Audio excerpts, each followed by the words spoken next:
¿Qué tal, amigos? Soy Guillermo Ochoa. Esa frase solía iniciar la mañana de millones de mexicanos. Guillermo Ochoa no era solo un conductor de noticias, era la voz de la calma en un país lleno de ruido. Pero esa voz desapareció. Entonces, ¿qué pasó con uno de los hombres más confiables de la televisión mexicana? ¿Por qué alguien tan respetado terminó olvidado, solo y luchando en silencio? Vamos a descubrirlo. Una infancia sin seguridad. Guillermo Ochoa nació en 1940 en la Ciudad de México, pero creció en Toluca, lejos del lujo y aún más lejos de la certeza.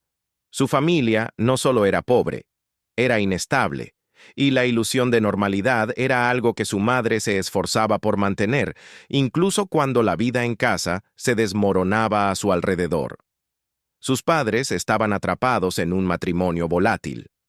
Según recuerda la familia, su bisabuela, al observar el desastre de esa relación, insistió en que nombraran al bebé Salvador, un símbolo, un intento desesperado de mantener unida a la familia.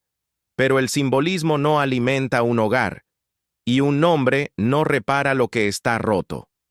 A puertas cerradas, Guillermo y sus hermanos vivían entre la tensión, el hambre y la vergüenza silenciosa de la pobreza. Su madre cosía para ganar algo de dinero y se aseguraba de que sus hijos se vistieran bien para no levantar sospechas. Para los demás, parecían estar bien. Pero la realidad dentro de su pequeña casa era muy distinta. El dinero escaseaba, las discusiones eran constantes y la seguridad inexistente. Luego, a los 14 años, el mundo de Guillermo se derrumbó definitivamente. Su madre murió repentinamente, dejándolo a él y a sus hermanos menores, especialmente a la pequeña Belinda, de solo 7 años, prácticamente huérfanos. Sin ningún respaldo económico, los niños no tuvieron otra opción que mudarse con su hermana mayor. No fue un reencuentro, fue un arreglo nacido de la necesidad. El amor tenía poco espacio allí. Guillermo tuvo que madurar de inmediato. Empezó a trabajar de inmediato, primero en una granja avícola cuidando más de 2,000 gallinas, y luego en una cantera, donde transportaba dinamita y detonadores en su bicicleta. Más tarde admitió: si me hubiera caído, habría explotado. Pero cuando eres pobre, no piensas en el miedo, piensas en llegar al día siguiente. Durante un tiempo vivió con un amigo, pero la madre del muchacho lo echó por temor a que fuera una mala influencia. Terminó en un pequeño cuarto de servicio, vacío, sin calefacción y sin electricidad. Aún así, se negó a rendirse. Incluso entonces, su meta era clara: convertirse en periodista. No quería los reflectores, quería una voz. Esa determinación finalmente lo llevó a reencontrarse con un viejo amigo, Rafael Almazán, quien más adelante sería una figura clave en la carrera de Guillermo. Pero ninguno de esos éxitos, ninguna de esas apariciones públicas, borró el dolor de sus primeros años. Se quedaron con él, silenciosos y sin resolver, moldeando no solo su carácter, sino también el tipo de periodista que sería.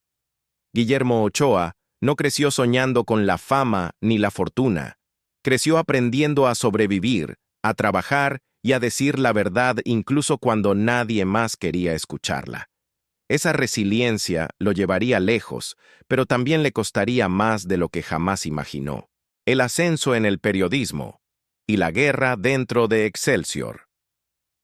El primer gran paso de Guillermo Ochoa en el periodismo no fue planeado. Fue el resultado de una cita perdida y una repentina tormenta en Toluca, a finales de los años 50. Empapado y buscando refugio, entró en las oficinas de El Heraldo de Toluca. Allí vio la maquinaria de las noticias, las prensas, el bullicio, la urgencia, y algo en su interior se activó. Pidió hablar con el editor. Le dieron una tarea de prueba. Nunca se fue. Desde ese momento, el periodismo no fue solo un trabajo, se convirtió en su identidad. Rápidamente pasó de la cobertura local a la atención nacional y su escritura, aguda, observadora y profundamente humana, llamó la atención de las personas adecuadas. Finalmente, gracias a una recomendación del entonces gobernador Gustavo Vaz. Fue presentado a Excelsior, el periódico más influyente de México en ese momento. Pero no era una redacción cualquiera.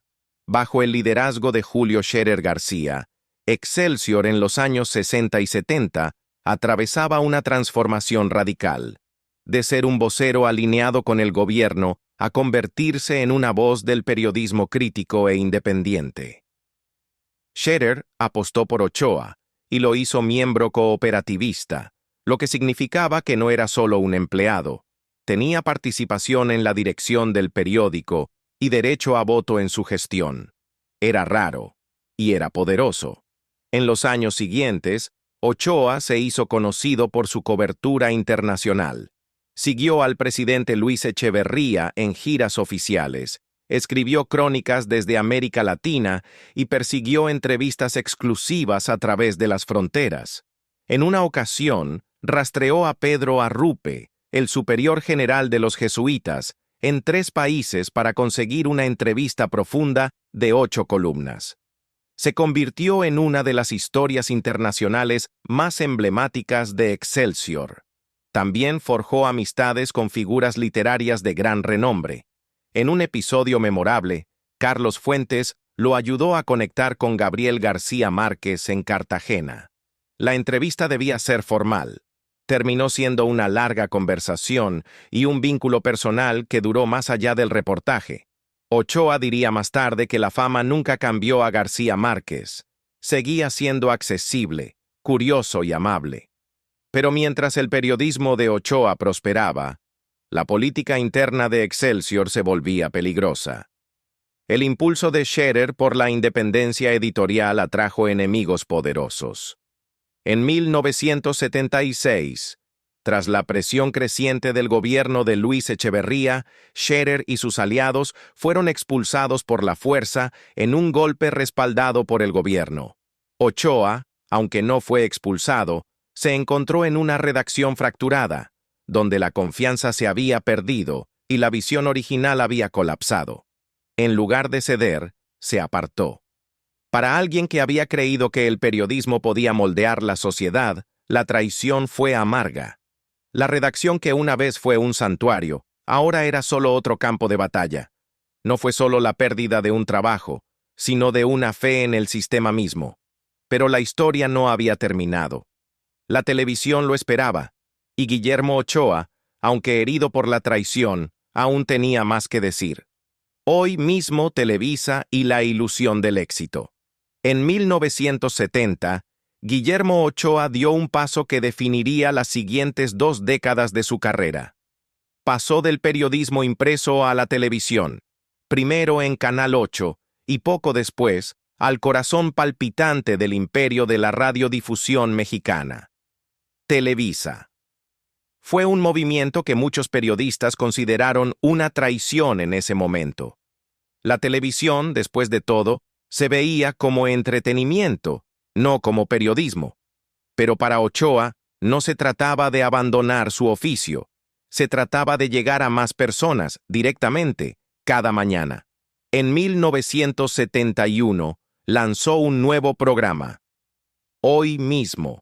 El concepto era simple, noticias, comentarios, entrevistas y reflexión. Pero era diferente a todo lo que existía en la televisión mexicana. No era sensacionalista. No estaba diseñado para generar audiencia. Era sereno, reflexivo y basado en la confianza. Televidentes de todo el país comenzaban su día con la voz de Ochoa. No gritaba, no vendía miedo, simplemente hablaba, con claridad, seguridad y sin pretensiones. Hoy mismo se convirtió en uno de los programas más vistos del Canal de las Estrellas y se mantuvo así por más de 15 años. Ochoa no estaba solo en pantalla. Una de sus coconductoras, Lourdes Guerrero, también se volvería un nombre familiar. Juntos, crearon un espacio que se sentía distinto, menos como una transmisión, más como un servicio público. Pero detrás de cámaras, Televisa no era un lugar seguro. El poder estaba concentrado, y nadie lo controlaba más firmemente que Jacobo Zabludovsky, el conductor de 24 horas y el periodista más poderoso del país. Ochoa y Zabludovsky eran polos opuestos. Zabludovsky reflejaba la voz del gobierno. Ochoa la desafiaba. Zabludovsky tenía acceso a los presidentes. Ochoa los cuestionaba. Y esa diferencia, con el tiempo, se volvió peligrosa. A finales de los años 80, la tensión entre ambos llegó a un punto crítico. Aunque nunca se dio una explicación formal, los días de Ochoa en Televisa estaban contados. En 1989, después de que se emitiera una entrevista polémica durante un segmento de ECO, el experimento de noticias 24 horas de la cadena, fue apartado. Hoy mismo continuó por un tiempo sin él, pero nunca volvió a ser lo mismo. El público nunca recibió una despedida oficial. No hubo homenaje, ni aplauso final. Un día, estaba allí. Al siguiente, número. En un sistema mediático estrechamente vinculado al poder político, Ochoa había cruzado una línea. Una que los televidentes no vieron, pero que los de arriba nunca olvidaron. Aún así, no desapareció. A principios de los años 90, ayudó a lanzar Panorama Informativo, un programa radial de noticias con múltiples ediciones. No tenía el glamour de la televisión, pero le ofrecía algo más importante: control. Durante 4 años lideró el proyecto, definiendo su tono y dirección.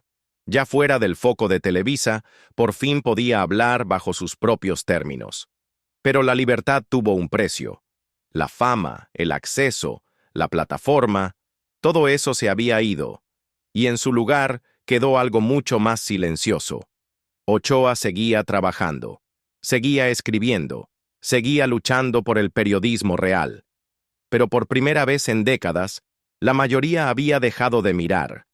El regreso, la caída y el final de Hoy Mismo. Después de casi 7 años fuera del aire, Guillermo Ochoa hizo un regreso inesperado a Televisa en septiembre de 1996. Para los televidentes que recordaban la autoridad tranquila que alguna vez trajo a Hoy Mismo, se sintió como un regreso a casa. El programa fue revivido con el mismo nombre y formato, y Ochoa volvió frente a las cámaras, hablando no solo a una audiencia, sino a todo un país.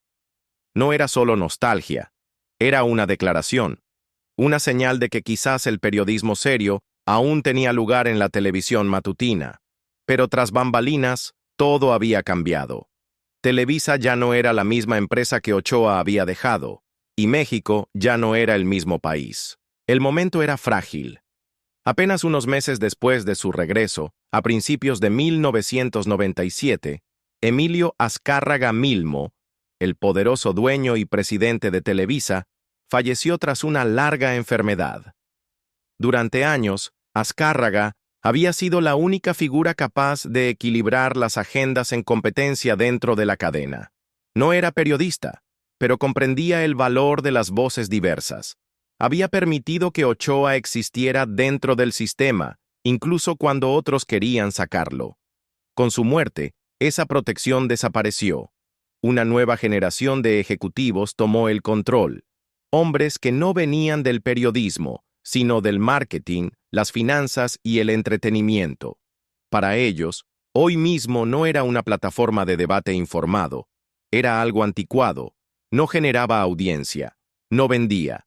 Para febrero de 1998, todo era evidente. Hoy Mismo fue cancelado sin ceremonia alguna, reemplazado por una versión reconfigurada. Hoy. El nuevo programa conservó el nombre, pero perdió el alma. Desaparecieron las entrevistas políticas, los comentarios investigativos, el ADN periodístico. En su lugar aparecieron chismes de celebridades, segmentos de estilo de vida y consejos de moda. Era televisión hecha para los patrocinadores, no para los ciudadanos. Para Ochoa, fue un golpe profundamente personal. No era solo el final de un programa, era el final de una visión, una batalla que había librado durante más de 2 décadas, demostrar que el periodismo podía vivir en la televisión, que las mañanas no tenían que ser vacías, había sido perdida. Aún peor fue el silencio. De nuevo, no hubo despedida ni explicación al público. Solo otra remoción silenciosa, enterrada bajo entretenimiento y luces suaves. Y esta vez no habría regreso. En entrevistas posteriores, Ochoa habló con franqueza sobre la experiencia. No arremetió, no dio nombres, pero la decepción en su voz era inconfundible. La redacción, dijo una vez, solía ser un templo. Ahora es un circo. No era amargura, era duelo, por una profesión que había vendido su alma por el rating. La cancelación de hoy mismo marcó más que el fin de un programa. Marcó el fin de una era. Por primera vez en décadas, Guillermo Ochoa ya no formaba parte de la conversación nacional. Y esta vez, parecía que a nadie le importaba preguntar por qué. Solo, enfermo y aún escribiendo. Las batallas silenciosas de la vejez. Para cuando Guillermo Ochoa llegó a los 80 años, ya no era una presencia constante en la televisión nacional. No aparecía en programas matutinos ni en paneles de noticias. No daba discursos en foros de medios, pero seguía aquí, seguía escribiendo, seguía pensando, seguía luchando, en silencio y casi siempre solo. En agosto de 2020, Ochoa reveló a través de su cuenta de Twitter que había dado positivo por COVID-19. La publicación fue breve, factual y sin dramatismo. Llegó y se fue sin que me diera cuenta. Hablo del coronavirus. Se había hecho una prueba rápida en el hospital satélite tras sentir algunos síntomas. A pesar de tener casi 80 años, no presentó complicaciones graves. Su tono era tranquilo, pero el trasfondo era más pesado de lo que dejaba ver. Vivía solo. Recibía pocas visitas. Las 2 personas que me ayudan están bien, escribió. El virus, de alguna manera, había entrado en su mundo aislado. Esa vulnerabilidad, ser anciano, estar solo y volverse invisible, era silenciosamente aterradora. Ochoa no usó el momento para buscar lástima, sino para impulsar la importancia de hacerse la prueba. Tengo que seguir cuidándome y cuidando a los demás, añadió. Era la misma voz que usó durante años al aire, serena, racional, medida. Pero el virus fue solo el comienzo. En diciembre de 2020, apenas 4 meses después, Ochoa anunció que sería sometido a una cirugía. No cualquier procedimiento, era una operación en la columna cervical, necesaria por problemas serios en las vértebras que afectaban sus nervios. A su edad, incluso una cirugía mínimamente invasiva implicaba riesgos reales. Compartió la noticia de la única forma que podía, otra vez, por Twitter. Como este año no cuenta, cumpliré 80 en enero, bromeó, ocultando la ansiedad con humor. Creo en Dios, que va conmigo, pero una oración nunca está de más. ¿Trato? Su hijo, Guillermo Ochoa Millán, también publicó. Estoy seguro de que todo saldrá perfecto, papá. Te abrazo desde lejos y te quiero. La respuesta fue inmediata. Periodistas, políticos e incluso televidentes de toda la vida inundaron los comentarios con mensajes de apoyo. Joaquín López Dóriga tuiteó: Aún tienes muchas grandes historias por escribir. La senadora Lili Telles escribió simplemente: Estás en mis oraciones, don Guillermo. Y sin embargo, a pesar de los mensajes cálidos, estaba claro. Ya no era un hombre en el centro del poder. El sistema mediático que él mismo ayudó a construir había seguido adelante, más rápido, más ruidoso y menos interesado en la reflexión. Ochoa no era invitado a retrospectivas importantes. Su nombre no era tendencia, no estaba olvidado, pero ya no era esencial. Tras la cirugía, volvió a sus pequeñas rutinas. Retomó la escritura de su columna La vida va, donde ofrecía pensamientos sobre la vida diaria, la política y la memoria. El tono había cambiado, más introspectivo, menos urgente. Era la voz de un hombre que había visto demasiado, perdido demasiado, pero que aún creía que las palabras importaban. Ya no se paraba bajo los focos de estudio, pero en los rincones silenciosos de Internet, en un canal de YouTube que abrió a los 80 años, Guillermo Ochoa seguía hablando para quienes todavía querían escuchar. El legado a través de su hijo, lo que queda del nombre Ochoa. A medida que Guillermo Ochoa envejecía y se alejaba poco a poco del centro de atención, hubo algo que siguió adelante en silencio. Su legado. No a través de premios o homenajes, aunque los merecía, sino a través de su hijo, Guillermo Ochoa Millán. De algún modo, el hijo menor no heredó solo un nombre, heredó una profesión y todo el peso que eso implica. Nacido en un hogar moldeado por el periodismo, Guillermo Ochoa Millán no se apoyó en la reputación de su padre. Se forjó la suya.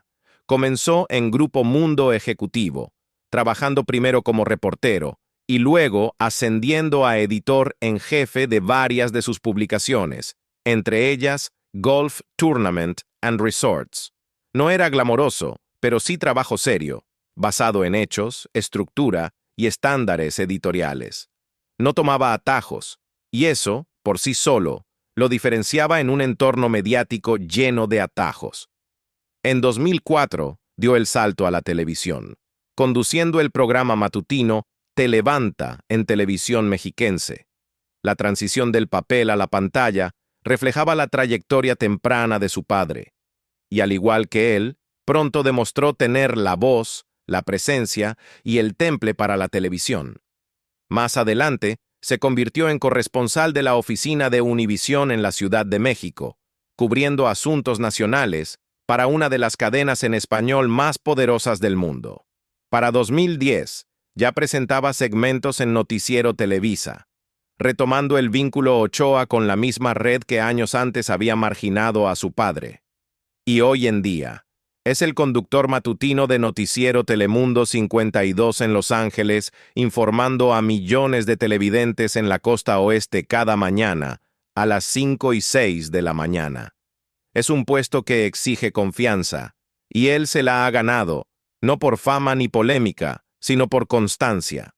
Tiene una licenciatura en comunicación por la Universidad Anáhuac y estudios avanzados en periodismo en la University of Miami y la Universidad de Harvard. No es solo una cara frente a la cámara, es un periodista, uno que lleva consigo los valores por los que su padre luchó, incluso cuando el mundo mediático gira hacia el espectáculo. En 2007, fue reconocido con el Premio Jóvenes Líderes en Comunicación por el Estado de México, y en 2017 recibió un reconocimiento formal del Senado mexicano por su trayectoria periodística. Pero quizá el mayor reconocimiento está en algo más sutil. Ha mantenido vigente el nombre Ochoa, no como nostalgia, sino como un estándar. Y sin embargo, el vínculo entre padre e hijo no trata de imitación, trata de resistencia.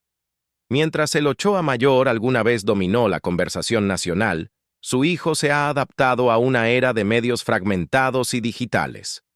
Y aunque hayan tomado caminos distintos, una cosa está clara: el periodismo no fue una etapa, fue algo que llevaban en la sangre. Mientras Guillermo Ochoa Millán sigue informando a nuevas generaciones, la sombra de su padre permanece, no como una carga, sino como cimiento. Un recordatorio de que la credibilidad aún importa, de que las palabras aún pesan, y de que, aunque la historia olvide fácilmente al primer Ochoa, el segundo no permitirá que su nombre desaparezca. ¿Alguna vez viste Hoy Mismo con Guillermo Ochoa? ¿Recuerdas su voz, su presencia, su honestidad? Déjanos un like si lo recuerdas, y cuéntanos, ¿qué periodista marcó tu infancia? Si quieres más historias reales como esta, no olvides suscribirte y activar la campanita. Lo mejor está por venir.